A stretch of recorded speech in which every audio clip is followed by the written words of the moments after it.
the highways, till my shadow turns to sun rays.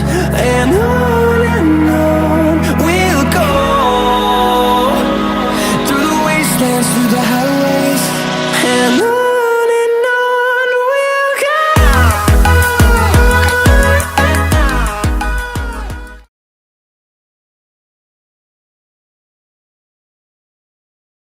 Let's wrap up this chapter on just some essentials on talking about color in an image as it relates to the bit depth of the image. To me, this is a very important concept to understand.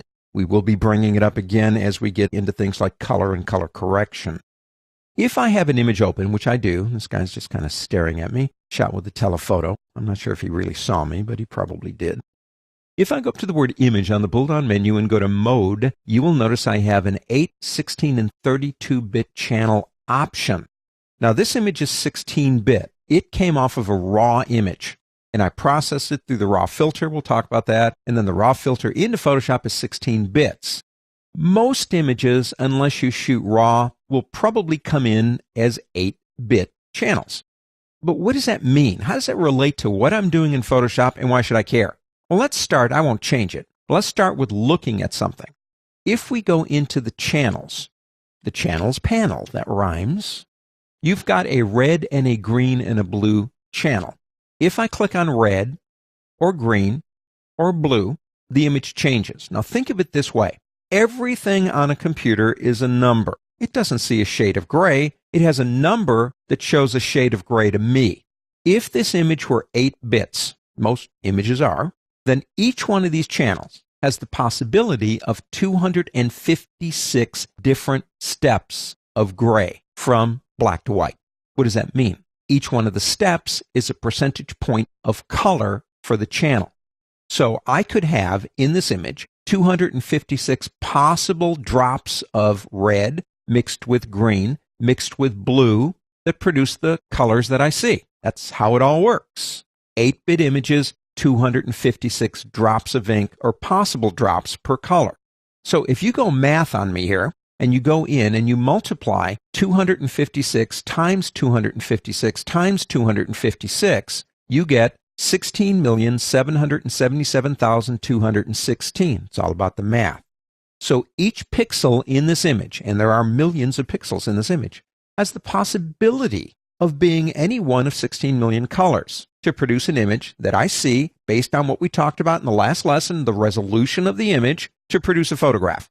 If I decide to take the image to 16-bit, which this one already is, what does that do?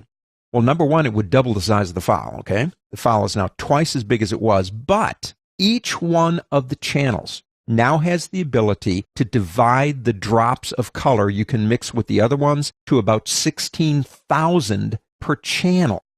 16,000 per channel, which means if you multiply that number times itself, you basically get trillions, not billions, trillions of possible colors per pixel. Pretty amazing, especially since the human eye cannot even see as many as 16 million colors at any one time. You say, then why do I need something that I can't see? Think of it this way, and this will make more sense when we get into color correction. When I'm correcting this image, I'm changing the drops of color in it. If I'm working in 8-bit, I only get 256 drops of color. Actually, there's 255, but 0 counts as a value, so it's 256 altogether. But when I'm working in 16-bit, I get 16,000 drops of color per color. That gives me more control when I'm minutely changing color systems to get the colors exactly where I want them to be. Now, I'll mention this again, but I'll mention it now. If you're working on an image and you're going into color correction, channels, lots of different ways we can do it. If you go up to the word image and you notice that it is actually 8 bits, change it to 16. Now, technically speaking, you're not getting any more color than what was in the image when you put it as 8-bit. It's not going to make colors where there weren't any. But the minute control you have now in color correction will help you out to change it to put it exactly into the form you want. When you get done with your color correction, you can take it back to 8-bit. So resolution of the image, very important. Color depth, the bit depth, is very important also.